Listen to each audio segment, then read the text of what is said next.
Hi everyone, welcome to tonight's District 5 United meeting.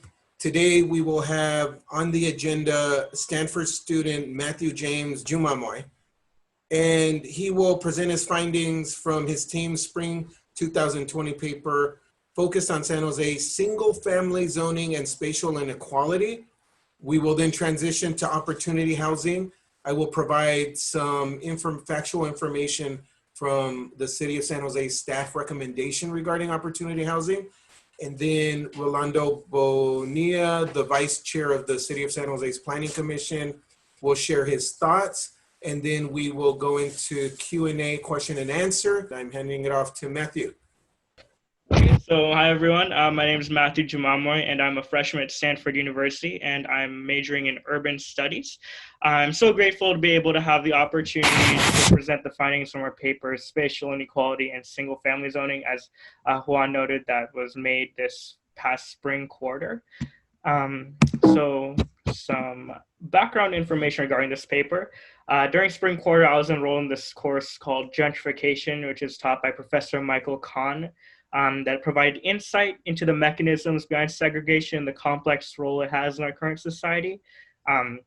Basically, we studied the different nuances about the process of gentrification from different authors and how it's truly hard to describe this process and quantify if it's a true net social positive or negative. So a major part of that class, beyond just the readings, is a community engaged learning portion where I partnered with Silicon Valley at Home to address this overall question of what is the role that single family zoning plays in the development and spatial inequality of San Jose. So me, along with fellow teammates AJ Nadell, Olivia Shields, and Jordi Portillo, we honed in on this question, and a large part of that came around this much more specific idea of how are San Jose's demographics shaped by its past? So before zooming into San Jose, I'd like to just quickly overview what we explored regarding the history of zoning and segregation in the United States in general. So what's interesting to note is that zoning purely on racial grounds has been banned since 1917. So this case, Buchanan v. Warley, where an African-American man tried to buy a house in a white majority block in Louisville, Kentucky. Basically, there was an ordinance in the city saying that non-white people could not purchase on areas that were majority white. It went all the way up to the Supreme Court, and unanimously it was struck down. So cities could not zone areas to races. So, but it opened up a lot of other forms of more complicated forms of segregation that we know of today, such as redlining during the 1920s and 30s by the Homeowners Loan Corporation. So in response to the Great Depression, the HOLC rated areas to be creditworthy and dictated which areas of cities across America could have access to loans. Their processes really jump-started a lot of the spatial inequality we see today, like in Oakland and San Jose. So in Oakland, African-American majority areas like along Modern International Boulevard were deprived of access to funding, and San Jose was mainly East San Jose that was deprived of funding. So minorities were unable to purchase homes, upgrade their areas with this lack of loans during this period in time. So moving on to the 40s and 50s, racial covenants became to be more of this form of segregation that was applied. Basically, within housing deeds, it was stated that only white people could own the land there and that non-white people could only be servants on that land. This combined with the rapid explosion of single-family master plan communities during this time really created large concentrations of white neighborhoods. This practice was basically banned. It was in Shelley v. Kramer in 1948, another Supreme Court case where it was deemed that racial covenants were not able to be taken to court. So it could be practiced privately, but you can't really arbitrate it in court. So that was a major thing that really just struck it down. So something I'd like to look at here is, this is the Homeowners Loan Corporation map for the city of San Jose. So even then in the 20s, you can see that, and 20s and 30s, you can see that they rated that in eastern parts of San Jose were redlined with red and yellow colors here. something about racial covenants. Some of you might have seen these types of articles in local newspapers. I just took some here from the Mercury News, that some local homeowners actually looked through the large pile of papers that are required to purchase homes and saw that there's still the racial language that was placed into the original deeds for these homes. So something that actually happened just 3 days ago is that the California legislature is trying to pass a bill that will remove that language from those documents. That's an interesting development. So thinking about how this history has a connection with San Jose, it's important to understand that San Jose's segregation and spatial inequality is primarily against Mexican-American population. So unlike Oakland, other parts of the Bay where the African-American community was mainly discriminated against, in San Jose, it's mainly Latinx populations from various diasporas and from the time of the Mexican rule of Alta California. Something that we were able to look at in our paper is that the separations of whites from Mexican immigrants really starts really far back in San Jose's history, as far back as even the conditions in the Almaden Mercury mine that really put San Jose on the map. Something from that time is that Mexicans were subjected to hazardous, unsafe conditions in the mines, while European origin immigrants were given more advanced, less dangerous methods of mining. During these times and in the early 20th century, a lot of Mexicans were left to live in East San Jose, which is an area with poor services, low quality housing, and large concentrations of poverty in the area. And combined with the lack of access to funding that was deprived by the Homeowners Loan Corporation, lack of general funding in general, and development that really contrasted to the western area of San Jose, it became really a low income ethnic enclave. So something I'd like to note here is that a lot of our work came from Stephen Pitty's book, Devil in Silicon Valley, which really dives into the Mexican heritage of San Jose and how segregation has affected that community. Something that was really great was on December 13 of last year, he went to San Jose City Council and provided a really good talk specific on this, on equity. So something to note there. So knowing about the history of San Jose's exclusion in the 1800s and 1900s, it's important to look at the actual practice of single-family zoning in connection to segregation. So moving back out to national level, single-family zoning in the form of master plan communities was really spearheaded by William Levitt, who was a notorious racist, in the creation of Levittown, Pennsylvania, which basically commoditized housing, so applying the same type of techniques that were used in by the Ford Motor Vehicle Company, create their cars, create commoditized housing, allow more access to homes. His community that he made in Pennsylvania has a lot of the same features that we see in planned communities like cul-de-sacs, cookie-cutter homes, that type of thing. So from this inception, single-family zoning in the form of master plan communities really spread out across the U.S. This coincided with the explosion of new homes at the end of World War II, which provided a lot of opportunities for GIs from World War II to use their funding from the GI Bill to purchase homes. Something to note is that white GIs were often able to actually purchase these homes, while African-American GIs that even were qualified to get the GI funding were unable to purchase homes or get similar funding. So in a similar vein to the segregation faced by these soldiers, single-family zoning in the form of these planned developments open up new avenues of segregation. So real estate companies really just started showing clients different areas depending on their race. And an interesting example of how this applied here is in East Palo Alto out by Stanford. Real estate agents tried to scare white homeowners in East Palo Alto, saying that African Americans moving to their community. This caused white flight out of this neighborhood, and these real estate developers bought up these properties and resold them to African Americans at a high premium. So it really shows that a lot of this exclusion of housing is based on race, not necessarily access to income, even during those times. So moving back over to San Jose, it's clear that single-family zoning has made its mark here. 96% of the town is zoned single-family zoning, and you can see in this picture here.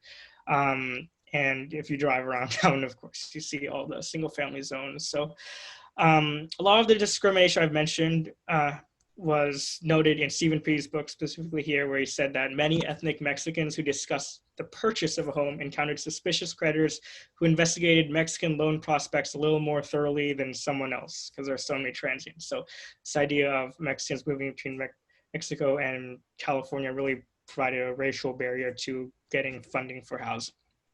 So this leads to the idea of the persistent spatial inequality of San Jose today. So this map here that I put on this slide shows San Jose in terms of non-white versus white communities within the city. So you can really see there's a big divide there in the much more non-white majority communities in the city. It really shows how single family zoning is resistant to change. So housing stock stays the same. Communities often stay with similar demographic and economic patterns. So on this economic point, looking here is San Jose's income distribution. You can see a lot of the same type of disparities that were shown on the map there, different geographic patterns of inequality inside of this map of the city. So on this point of spatial inequality, one of the things that we studied in our paper was the difference between two areas in San Jose, specifically Willow Glen and Mayfair, between the times of the Homeowners Loan Corporation today.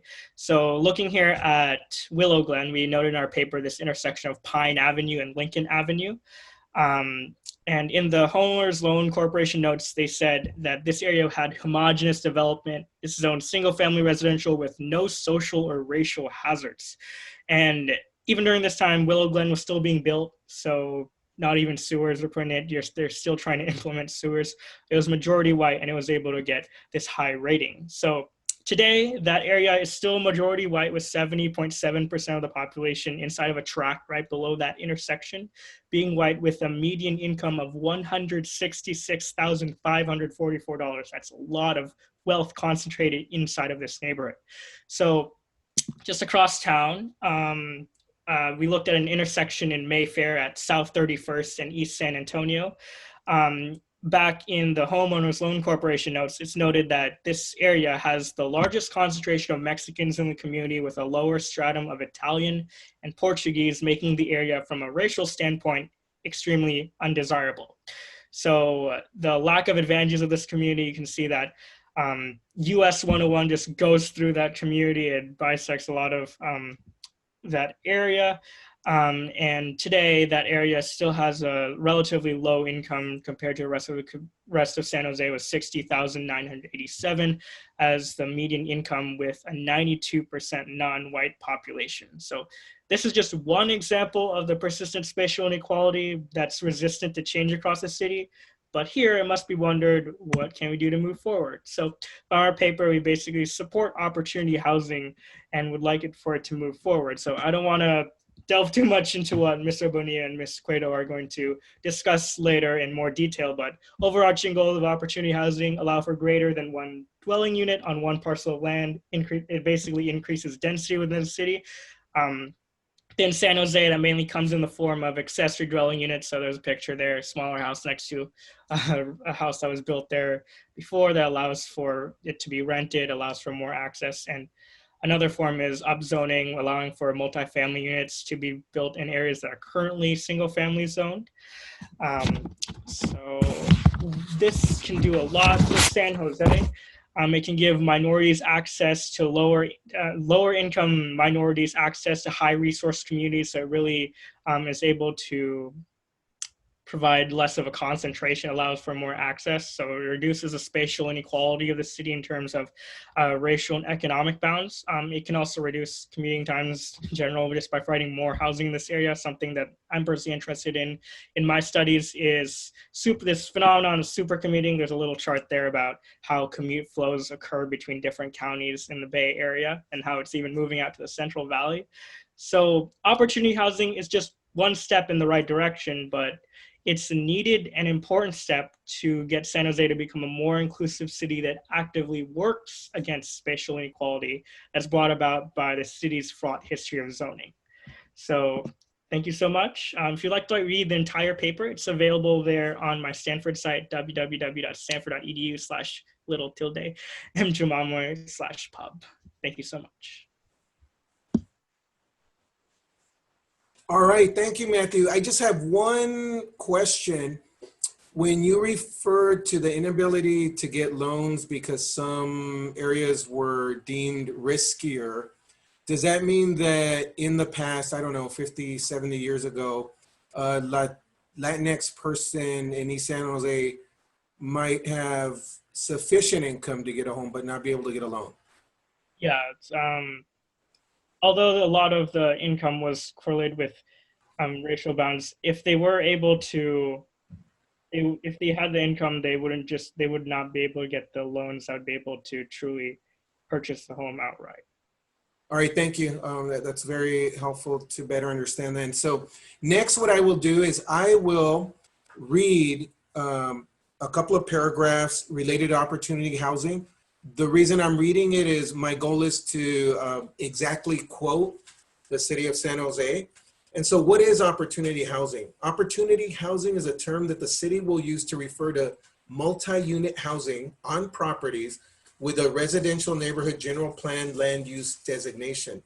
Properties with the residential neighborhood land use designation are typically in single family neighborhoods, and this designation generally supports single family homes at 8 dwelling units to the acre.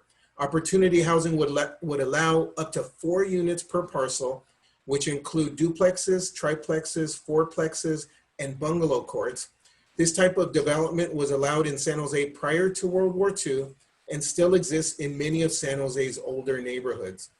Staff is proposing to establish a policy framework to provide more opportunities to build housing and provide more housing options. Opportunity housing is affordable by design, since the units would presumably be smaller compared to a single family residence on a property. With the current housing affordability crisis, opportunity housing is intended to allow more housing options for residents that find single family neighborhoods desirable, but single family homes unattainable. What is the staff recommendation for opportunity housing? Staff recommended a preliminary policy framework and action plan to allow opportunity housing during the February 27th task force meeting. It is important to emphasize that this is a preliminary recommendation that will change with the input of the public, the task force, the planning commission, and city council. Staff will proceed with more focused and targeted community engagement after recommendation on the opportunity housing conceptual policy framework is considered by city council in the spring of 2021. With additional analysis, community engagement, and changes to various city documents to allow opportunity housing, it would likely take up to 2 years to fully implement opportunity housing. And here is the recommendation. At the February 27th task force meeting, and I believe that might be outdated because that was actually in July. In the July meeting, staff recommended the following preliminary criteria for properties that would allow opportunity housing.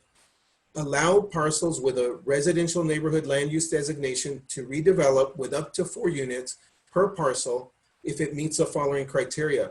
The site is within half-mile of a regional and local urban village boundary. If the site is outside of a half-mile radius from a regional and local urban village boundary, the site must share a property line with a property that has an existing residential development with more than 2 units or has a general plan land use designation of mixed-use neighborhood, urban village, transit residential, urban residential, or downtown. 3, the site is not a qualifying property under the apartment rent ordinance. 4, the site has not been occupied by renters within the last 7 years. 5, the site adaptively reuses structures that are on or are eligible for inclusion on the City of San Jose's Historic Resources Inventory. So that's information from the city, read verbatim regarding opportunity housing, and the staff recommendation read verbatim.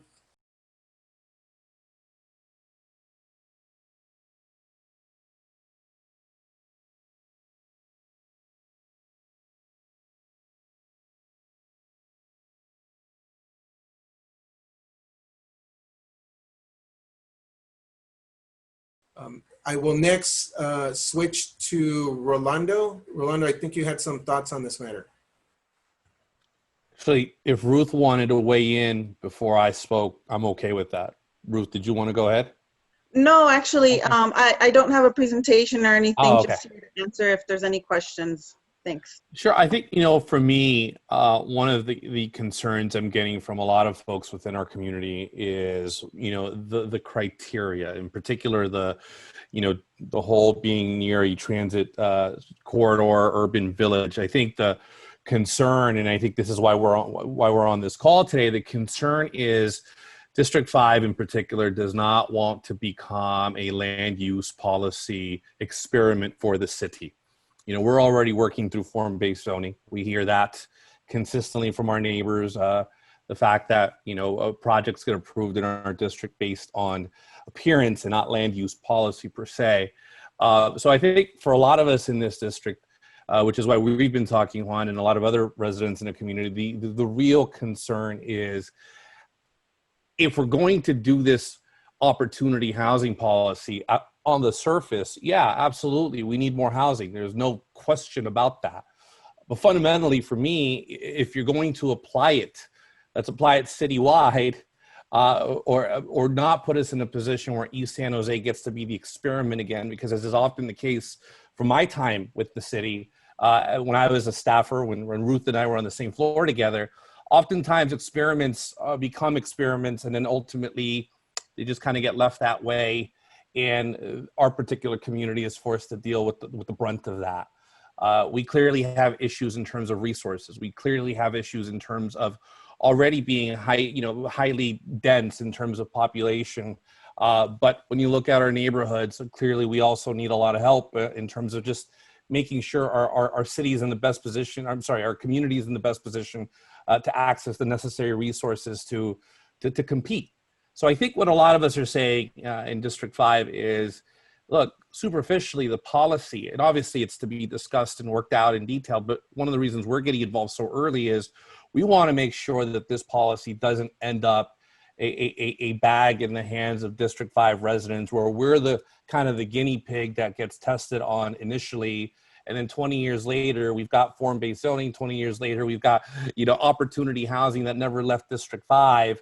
And I think to Matthew's point, that's the concern, that I'm not saying folks are doing it on purpose, but that in trying to do right, we actually create a situation that actually perpetuates the very thing our community has been trying to fight out of for generations, as Matthew's document so eloquently stated. So I think those are some of the concerns I'm hearing. Those are some of the concerns that I have. I know Juan and I penned an op-ed that'll be running in the paper in a couple days, talking very clearly about this position, that for us, if you're going to do opportunity housing as a task force, you should recommend to the city that you either implement it citywide or don't implement it at all. Because typically when you do these small samples, you always come to District 5 and then we get left holding the bag. And then the irony is when we're asking for more support and resources, the question is, well, it's not fair to give you. Well, it's not that we're asking for more. It's that we've already been put in a competitive disadvantage. And that's really what we're trying to prevent right now. Juan, I don't know if you wanted to add to that. I know you had a lot to say. Hi, I'm back. Because I am facilitating this meeting, I will refrain from commenting, but I really do appreciate that you've shared your perspective, and that I can say one thing, and that's that I do believe that citywide opportunity housing is better for the city as a whole than only implementing it in certain areas, including East San Jose. Definitely, I do agree with that. And Ruth is available to answer questions. And so now we'll go to questions. Dear attendees, if you could, please pose a question via the Q&A feature, and we will let whoever would like to speak to it do so.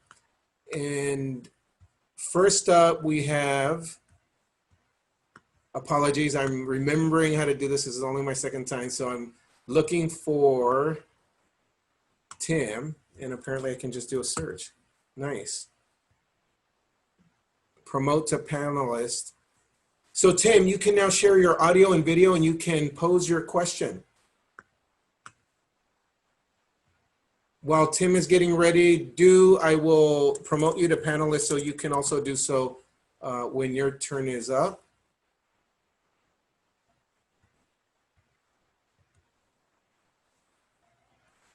Do feel free to share your audio and video while we're awaiting Tim.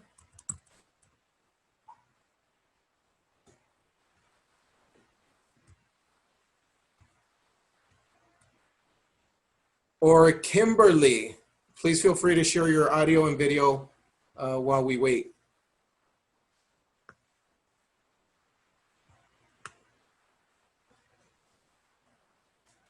I'll go ahead and ask Tim's question. It's possible Tim doesn't want to share his audio and video.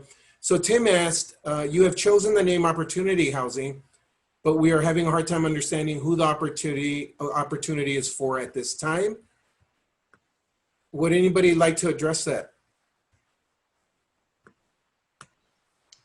I can answer that question. It's actually the scope of work that that staff, and I'm not on the team that is doing the policy work for Opportunity Housing, but where we got direction from was from a city council adopted memo, and that's the term that the council members and the mayor included in their memo when they had staff start this exploring, opportunity housing. That's what they called it. And then I can see question number 2. It's why are single family homes next to undeveloped urban villages being targeted versus other single family neighborhoods, even though both may be on major bus lines? I believe, again, that goes back to the original direction from the city council in that memorandum. And it's a memorandum that went to city council on June 11th, 2019. And you can find a link to this on the General Plan 4-Year Review Task Force website. It's a memo from the mayor, council member Jimenez, Perales, and Arenas. And that's where it gave the description and sort of the box that staff was supposed to work under to explore this new policy. And for everyone attending, that was City of San Jose Supervising Planner Ruth Cueto. And if I didn't already mention it, Rolando Bonilla is the vice chair of the City of San Jose's Planning Commission. Next, we have a question from Du-In, and it says, in regards to San Jose's early segregation during the mining era, what characteristic of East San Jose that caused the Mexican population to be concentrated there? Usually one would expect the underprivileged class to be relegated to the areas near the pollution, for example, near the mines. So regarding this question, I don't have a specific answer as to why it was specifically in East San Jose, but I believe it was just an area that was generally had access to, that Mexicans were generally allowed access to live in. The mine is over in South San Jose, but there isn't a lot of specific land there, and people would want to live closer to the city. But there's already Santa Clara there, smaller cities that are in the western portion of the city that are being developed by white people. So I don't have an exact answer to that, but I think Stephen Pitti might have a better explanation if you'd like to look into in his book. All right. Kimberly asked, where exactly does that half mile affect? Can you give an example?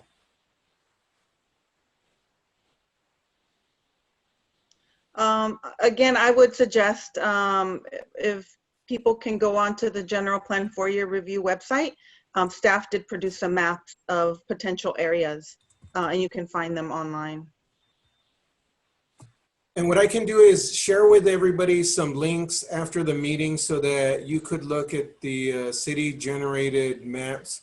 I'll just give an example, and Ruth could correct me if I'm mistaken. But for example, there's light rail going down Capitol.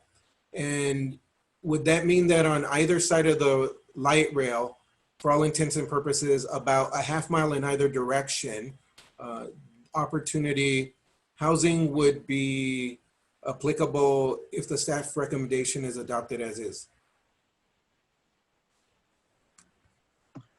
I believe that is the case. I think it's half a mile walking. Again, I'm not familiar exactly with the details of the policy, but we do have maps online where you can see the half mile radius.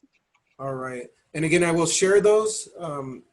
So next question is Anne. I am promoting Anne to a panelist.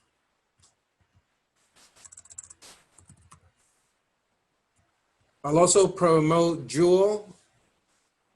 So, Anne, you can now share your video and audio.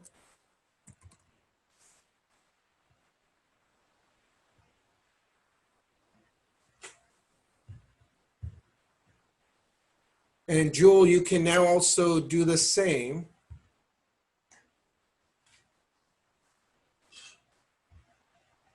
Okay, I will ask Anne's question. Anne asked, why keep the front yard okay. Anne asked, why keep the front yard requirement? It becomes a car parking area over time.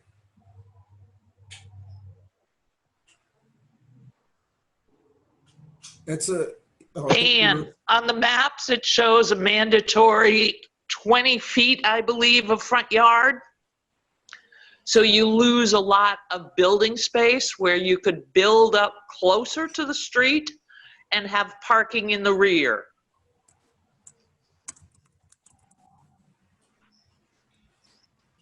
Ruth, can you speak to that, or do you have the information? I think it's related to setbacks. Well, we do have existing, you know, within the zoning district, front setback requirements, 20 feet, depending on the zoning district. I think and I'm sorry, I forgot her name. Anne was suggesting is that as this policy moves forward, that we reconsider having such a, you know, large front setback that we could accommodate parking. And it, you know, I will note your comment and share that with the team that's, you know, working on this policy. Thank you. Jewel? Hi, thanks, Juan. Actually, I just had a comment, and that's, I agree that this this opportunity housing should be done citywide. It really starts to feel like D5 is being corralled into another situation that, you know, may not work out as well as planned. And I also have another question / comment. With all of the redlining that occurred and the zoning and so forth, which prevented minorities from either improving their homes or purchasing their homes. Matthew, do you know of any groups that are looking at reparation? I don't have any specifically in mind. At least some representatives at the organization I worked with would be able to help Silicon Valley at home, but I don't have any specific names.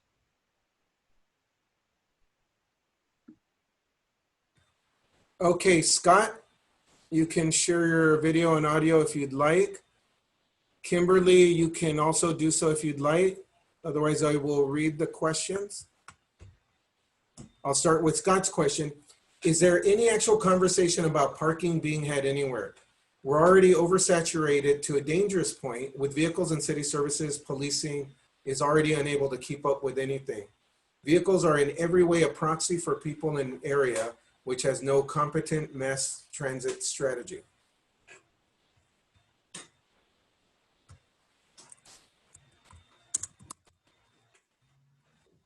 Ruth, are you, I know you're not responding to this one, but are you taking notes on the questions?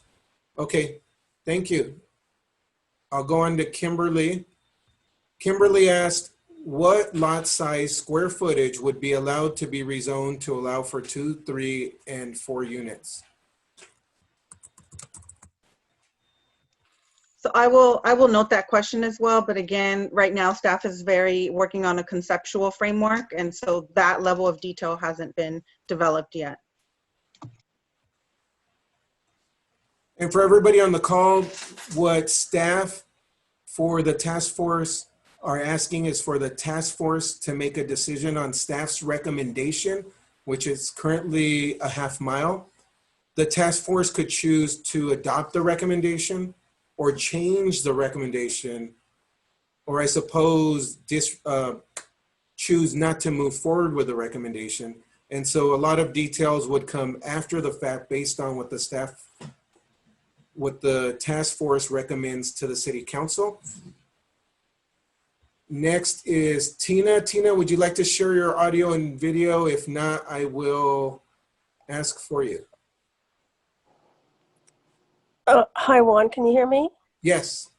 Sorry, this is Kimberly. I had to go into my settings and allow Zoom to hear my microphone.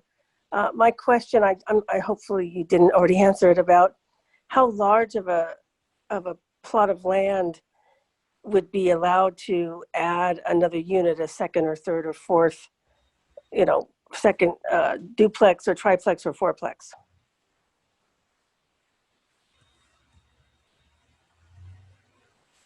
Ruth spoke to that earlier, noting that that level of detail has not yet been established. Okay. The first step will be for the task force to make a decision on staff's recommendation. And I'd also just like to say that I totally agree with make it a citywide, make the decision citywide. Thank you. Okay. I'll ask Tina's question, unless Tina, you're on. I am on. Oh, perfect. Hi. Thank you very much for holding this. I really appreciate it, Juan. And I appreciated the presentation by the Stanford student. And I'm curious why the city of San Jose was chosen to look at gentrification by the Stanford class. Were there other cities that were also looked at? Just because, I don't know, it seemed a little strange that Stanford was choosing San Jose when there are a lot of other cities around that are closer that have gentrification issues as well. Or maybe they studied them. So just curious. Yeah, so our class, we focus on in readings across the United States and the history of gentrification across multiple different cities, a lot of good examples across St. Louis, New York, but specifically for the community engaged learning portion of the class that I work with Silicon Valley at home with. Various groups in our class were assigned to work with organizations for different municipal and organizational entities across the Peninsula and South Bay. So I just happened to be assigned to work with Silicon Valley at home for San Jose. Some of my classmates were assigned to work with some projects for San Mateo County, East Palo Alto. They studied the effect of Facebook there. So it wasn't just San Jose, but there's different groups that were assigned to different organizations across the peninsula. Very good. And again, thank you for your presentation. One comment, I do happen to agree that I think the opportunity housing should be citywide. Okay? All Juan, right. if I could jump in for a quick second, Juan. Yes. If you don't mind. And Ruth, you may have this information. I think tonight, first of all, thanks for making this happen tonight, Juan. I think tonight's a great example of really what we're looking to do. Obviously, the actual task force has to have this conversation as a group. And I think they're meeting in about a week or so, right, Juan? Yes, in 10 days on August 20th. Ruth, would you by any chance happen to have information you could share with the audience as to how they can submit their comments, their concerns to the task force? I think one of the things that's important for us, particularly in District 5, is that we actually weigh in, right? I think we're in a position right now, we're at the genesis of this conversation. We can help shape this conversation and be at the table. And I think tonight's kind of a precursor to that. Ruth, would you by any chance have that information, and can you share it with the group so they can also participate in that very, very critical conversation on the 20th? Yeah, I will find out. I think we have an email that a specific email address people can send their thoughts to, and then also they can participate in the Zoom meeting on August 20th. So let me find that email and then I'll share it with Juan. Well, thank you for that, Ruth. And I think I can't stress this enough to everyone on this call. I think tonight's a great first step. We're definitely organized. We're talking about it. But whether you agree with citywide or not, I think the bigger for me, clearly my position is citywide or nothing. But for me, the point is District 5 needs to be at the table. And we also have a level of responsibility in doing that. So I think if Ruth can share that information with all of us, then I think it would really help shape this conversation tremendously. If you can't make the meeting, that's fine, but send those comments in, because it's important for this task force to be able to say, District 5 was present, here's their point of view. Some will agree, some will not, but we were there. And that goes a long way in shaping and developing policy. All right, thank you. And I will So, share. oh, sorry, ahead. Juan, I was just gonna say, one of our planners who's also listening in, she shared within the Q&A section, the email address, generalplanstaff@sanjoseca.gov. So that's pasted into the Q&A feature of Zoom. And Ruth, is there a deadline by which those comments need to be submitted in order to be taken into account? I would, they're posted on our website, but it doesn't look like there's a deadline. People can email them the day of the meeting as well. Obviously, sooner the better. Right, exactly. So perfect. And this is anecdotal, but one time when I asked what the deadline is for submitting comments so that they can be shared with the task force, and again, this was only one time, the answer was by noon so that they would have time to prepare them for all the task force members. So that will happen on the 20th. The sooner the better. The earlier that day, if you're doing it that day, the better. And I'll just note that currently there are at least 2 individuals on this about 40-person task force that are definitely from District 5, and that is myself, Juan Estrada, and Jesus Flores, who's a businessman. And so we will be on the task force the more the merrier in terms of comments. What I can also share with you is that I don't yet have the agenda for the 20th. I will share it with everybody on this call. I just can't tell you the order of the events that will happen that day, when the public will be allowed to provide comment. But Ruth, you could correct me if I'm mistaken, but I believe at every public meeting, the public is required to be allowed to provide comments on the topic. Is that correct? Yes, the time may be limited though. Typically it's 2 minutes. It could be limited to 1 minute, just depending on the number of people who want to speak. And again, I'll share the agenda as soon as I have it. I would expect to have it by Wednesday a week before then, but as soon as I do have it, I will share it. And next we have a question from Diana King. Diana, would you like to share your audio or video? If not, I will read it. I'll go ahead and read. Yes. Oh, perfect. Yeah, I mean, I guess my concern is this is kind of being put forth as a way to, add more housing and also allow people to have access to, more resources that could presumably help them, I don't know, advance themselves and their children. Oh, I'm sorry. I think I may have lost. Okay, I guess I still have a connection. Basically gaining people access to resources. And to me, particularly when you're talking about real estate and housing, the most important resource really is a high quality education. And that's something that I personally have really benefited from in my life. And I guess I'm just concerned that this plan might actually be concentrating a lot of the new housing in some of the under-resourced areas, and that people won't be getting the access to the actual better school districts in San Jose, which I tend to think of as being in more like South San Jose area. So that's kind of what my question is about, that sort of access to the better educational resources. This is Juan. I'll go ahead and comment on this. And my belief is that if this is implemented citywide, then, and if property owners in certain areas, including Willow Glen, choose to convert their homes due to opportunity housing, then it definitely provides opportunities for people to move into that area that typically would not be able to afford to do so. They would have access to schools in that area. And we know that there's currently a housing crisis. And so the universe of people that are currently impacted by the inability to afford to live in certain areas is large. I told somebody the other day, there are even some parents whose kids are adults who can no longer afford to live in their area. Well, this benefits them as well.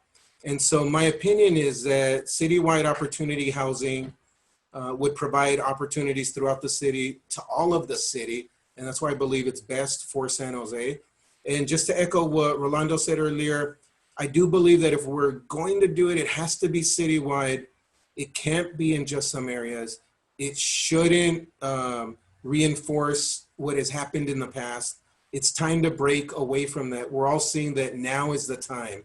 Now is the time that we're changing course. Now is the time that we're making things better. Now is the times that things that weren't possible in the past are now possible. And so again, that is my opinion, that it must be citywide or not at all. And of those, it should be citywide. I'd like to. Okay, I have one follow-up comment along that, is because even if it's citywide, it still depends upon the people who own the properties opting into developing, this opportunity housing. And in the case of if some of this is driven not just by sort of average individual homeowners, developing this kind of housing, but is more driven by more like small time developers who are looking to buy up properties, build housing, and also make some money off of it. Because those people, I think, will be, they'll be looking for the more value priced properties, which are actually more likely to be in places like the east side or maybe north side area near downtown. So if things are left to just market driven forces, it may still, sort of concentrate the new housing in certain areas that don't have access to the better quality schools.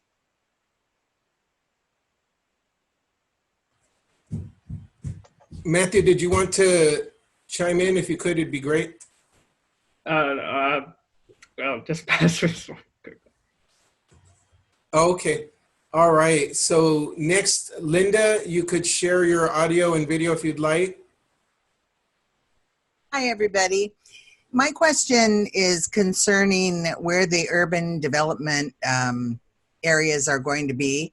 I have two rental properties, one on East Julian, and right next to the property is a huge vacant lot with a San Jose development plan sign on it.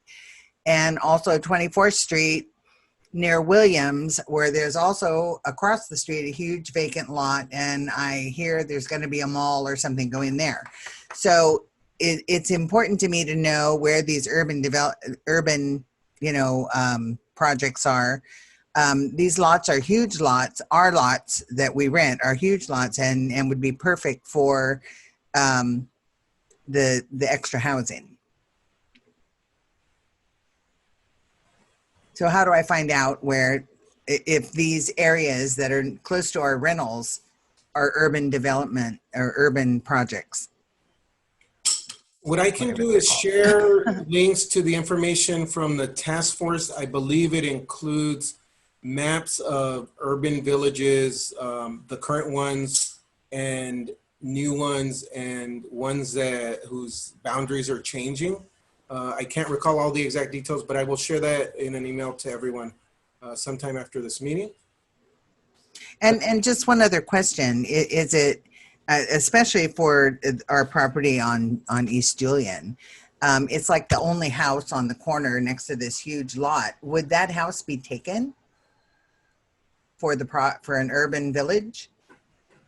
I mean, is it possible? Is there any way to find out?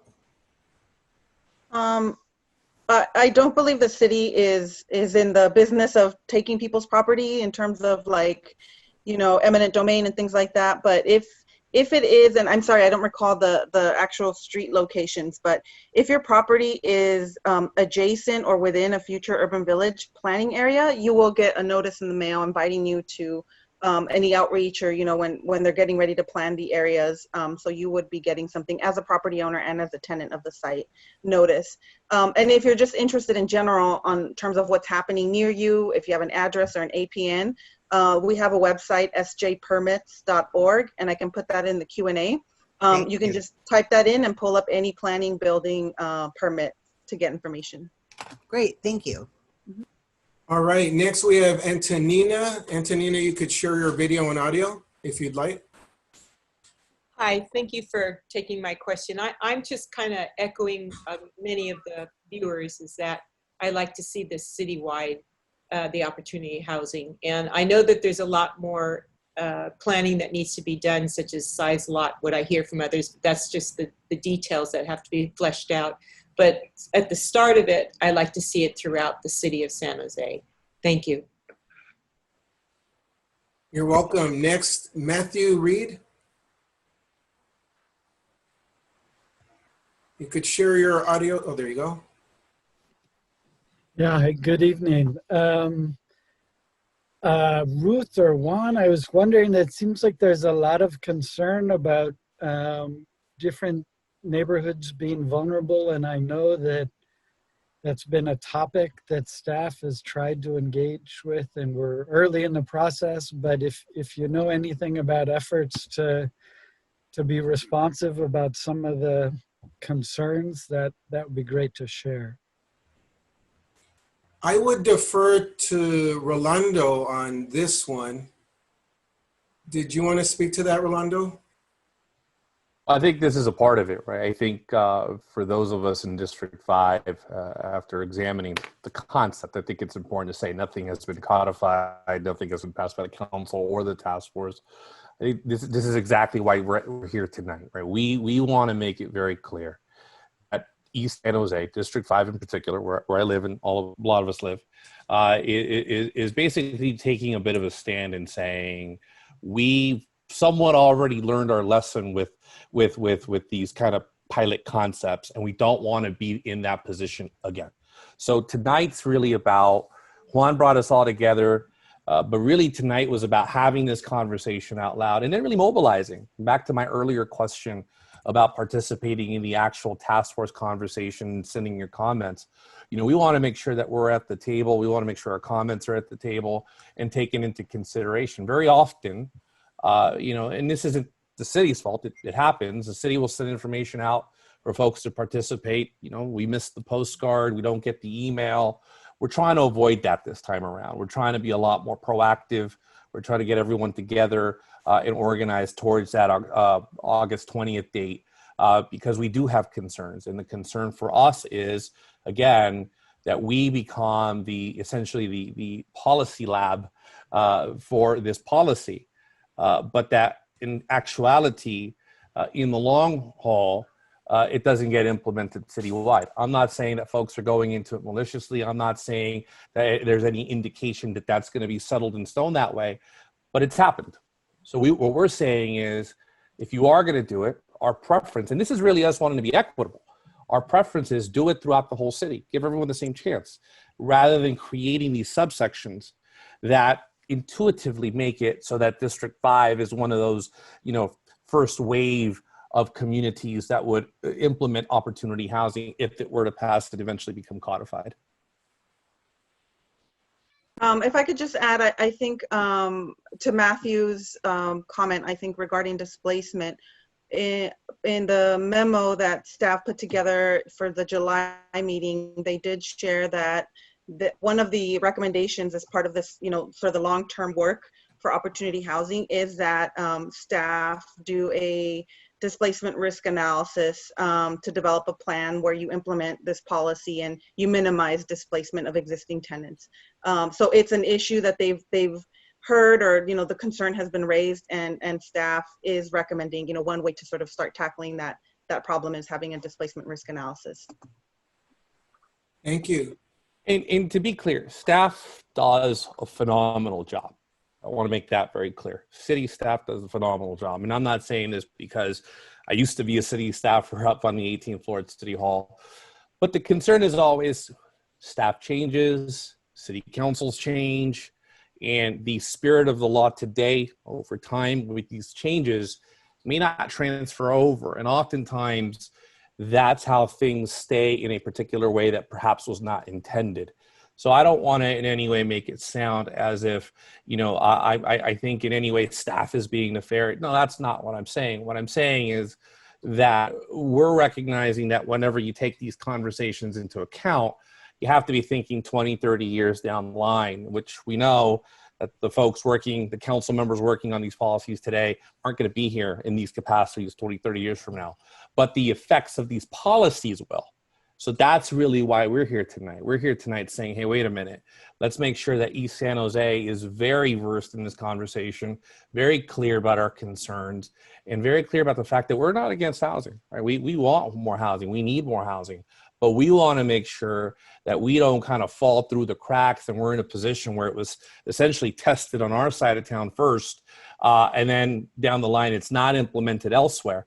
We're just saying, if you're going to do it throughout the whole city, give everyone a fair start, equal start to get this thing going collectively at the same time. And this is Juan. I would add to that I'm fortunate I was able to achieve one part of the American dream, which for me was becoming a homeowner. And I would love to see everybody have the opportunity to achieve the American dream. And as I see it, opportunity housing citywide opens it up to more people. Let everybody have the American dream. So next is Raj.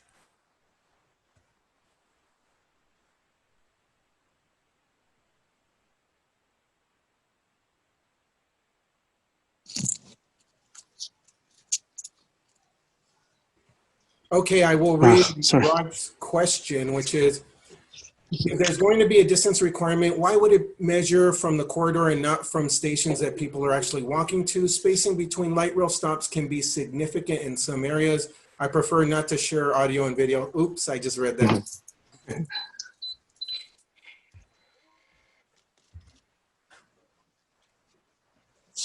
Ruth, did you want to speak to that or just take a note for staff? I'll take a note for staff. Thank you, and thank you to Ruth for helping us. She made herself available for this, and we truly appreciate it. Another question from Raj. I have a second question. Has anyone explored the equity ramifications of the distance requirement from transit corridors versus a full city opportunity housing? We'll definitely note that for the team. All right. Next is Daniel. You can share your audio and video if you'd like. I would just like to reinforce the idea that any plan should be implemented citywide, but you should look beyond just housing, and the other impacts of increased density are obviously traffic and schools. And so these other areas need to be addressed at the same time, not after the increased density exists. It has to be done at the same time. All right, thank you for that note. Next is Jennifer Piozze, if I said that correctly. You did. I'm with the city of San Jose. I was just putting in the general plan email for people to contact. I'm okay, thank you. Thank you, and that's general plan staff at sanjoseca.gov. Next is Jennifer Morgan Mansfield.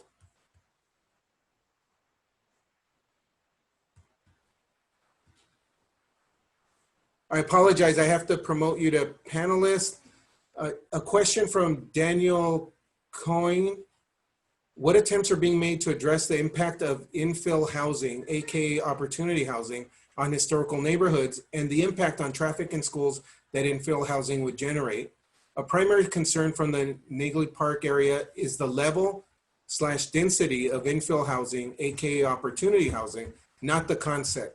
Clearly, up to 7 units would be totally unacceptable in a historical residential neighborhood and is not compatible with the major strategies as expressed in the plan.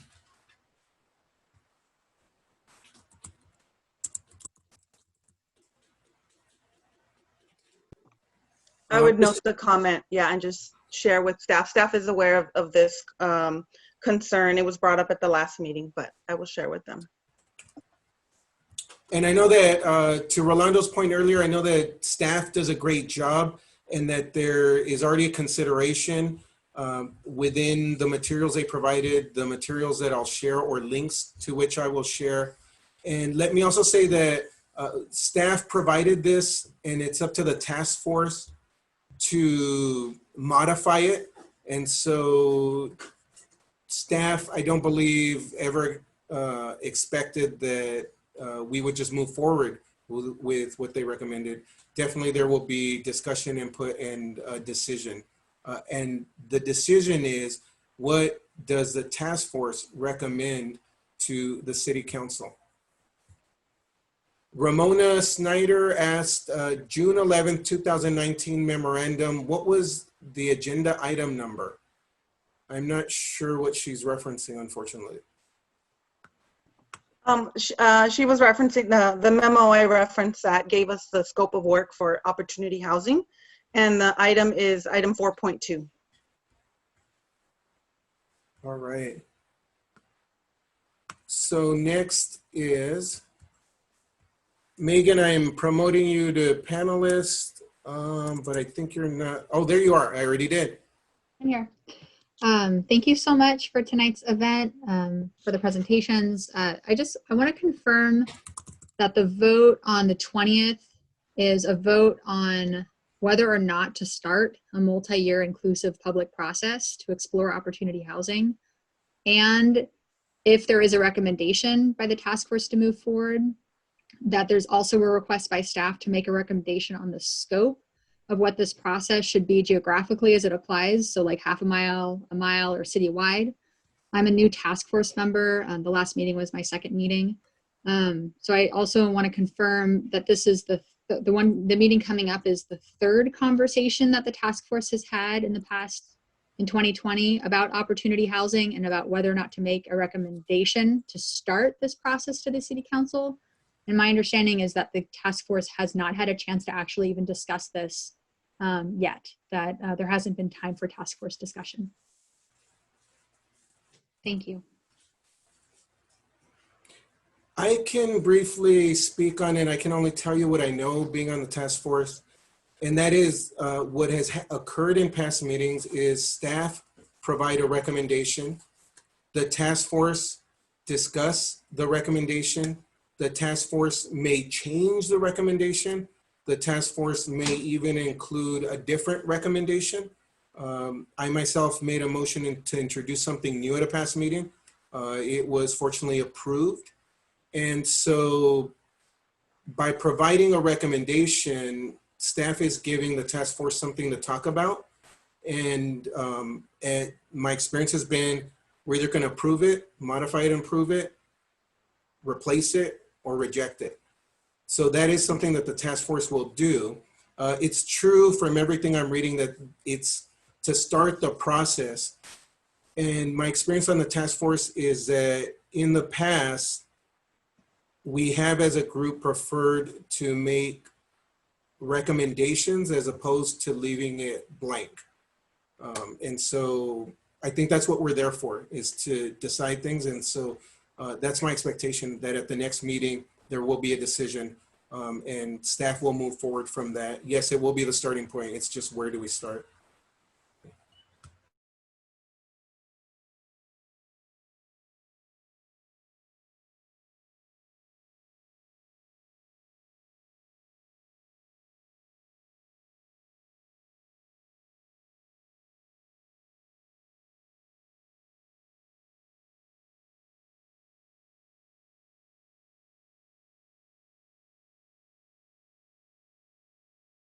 Juan, you're muted right now.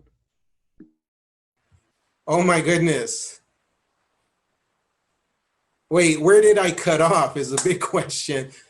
I did respond to Megan, correct? Task force was the starting point, was the last perfect. I heard. Yeah. All right. Thank you for your memory. I wondered if Ruth wanted to speak to that, and then I went ahead and promoted Tim to panelist. Ruth, did you want to speak to Megan's question? No, I think you addressed the question. All right, perfect. Thank you. So Tim, you can share your audio and video when you're ready. And Peggy, feel free to do so. It looks like Tim just wants me to read something, and I will read that next.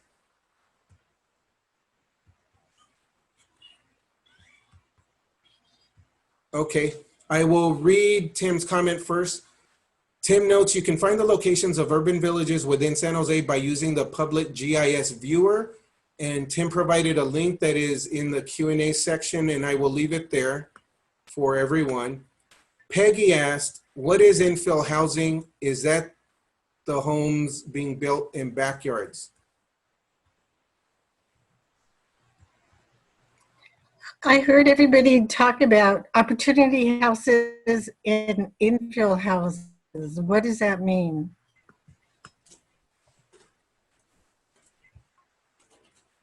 Infill housing is generally like, or infill development is when you build in a place like San Jose that's already built out and you're replacing, for example, a single family home with 4 units, or, you know, a block with something else. It's like you're filling it in again. It was already sort of there. It's typical of just cities that are already built out.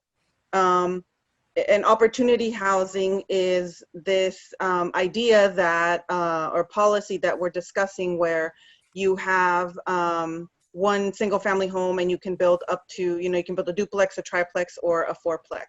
That's what's been defined as opportunity housing. Thank you. All right, I believe we've gone through all the questions. Ruth, Matthew, Rolando. I think I see Alex Schur's hand up. Oh, okay. Is it? Yeah. Sorry, Alex. You can now share your audio and video.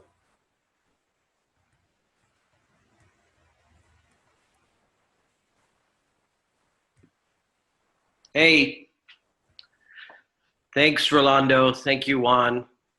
This is Alex Shore.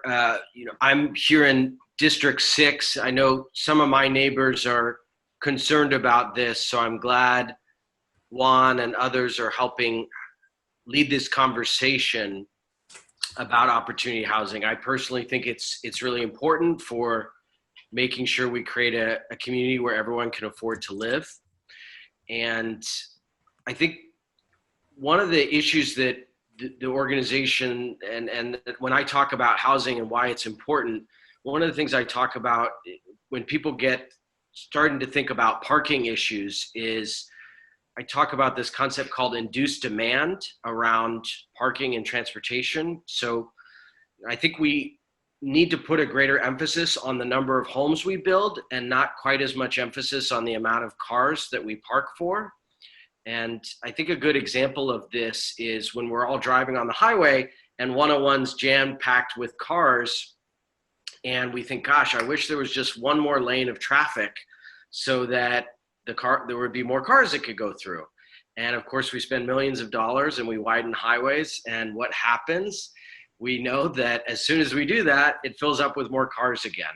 And that concept is something that transportation planners, I assume folks like super skilled and knowledgeable like Ruth and Jennifer know, is called induced demand. The more you provide of a good, the more people will use it. And so when we build more housing, we don't necessarily get more cars, we get more trips taken. And those trips can be taken any different kind of way. They can be taken walking, biking, public transit, scooter, carpooling, etc. So I think we want to keep putting the emphasis on housing and figure out how to allow housing and other ways to get around, because the more housing we build with lots of parking, the more congestion and traffic we'll get, which we want to avoid. So again, really cool that San Jose United is doing this. Thanks for letting us participate as the community members, and thanks for letting me share some thoughts. All right, you're welcome. And definitely the purpose of this meeting is to provide information or make information available so that the community can make informed decisions. All right, thank you. And Rolando, Ruth, Matthew, would you like to say some parting words? No, I think first of all, I want to thank you for organizing the group. I'd like to thank everyone else for taking the time to be here tonight. You know, one of the things that I talked about in my appointment to the Planning Commission was making sure that East San Jose was at the table for all of these big decisions. Here we are. Opportunity housing is not a policy, it's a concept right now. And we are literally on that first step where we get to weigh in, we get to shape it, and we get to talk about how it's going to impact our community. I have a personal opinion, and as I've said in the beginning, my personal opinion is we don't want to be the test run. It's either opportunity housing throughout the city, and I know that's a simplified way of saying it, but it's either opportunity housing throughout the city or definitely not making us kind of that test run. But that's just my point of view. And I think what I'm looking to do is making sure that all of you have the opportunity to weigh in, to submit your comments before the 20th, to participate in the meeting on the 20th if you can. To me, that's the value proposition here. We're going to have opportunity housing this time around. We're going to have other issues moving forward. But if we really begin leveraging our unity, we're going to be able to change a lot of policy throughout the city of San Jose. So I applaud you for being here tonight, but tonight was step one. It's really now about step two, which is to actually put our comments on the record in order to allow for the task force to take them into account when they're having their deliberations. So with that, thank you for the time, and I look forward to working with you in this fight. All right. Thank you for making time for us tonight. Ruth and Matthew? No comments. Just thank you for giving us the opportunity, and great presentation, Matthew. And any more questions, please, or comments, just email us, generalplanstaff@sanjoseca.gov. All right. Matthew? I just like to say thank you for letting me present my presentation here, Juan. Again, if anyone would like to read the paper that my team and I wrote in full, it's over on stanford.edu/tilde mjumamoy/pub. I'd just like to speak forward towards what Rolando mentioned of how this is a great first step that we're able to produce, and citywide opportunity housing is a really good opportunity to be able to move San Jose forward. Thank you so much. Thank you and your team for your work on the paper. It was very informative.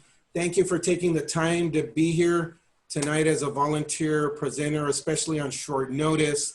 I reached out and said, hey, can you guys present your findings? And you graciously accepted, and it is appreciated. Thank you all, and I hope you all have a great night. Have a great night, everyone.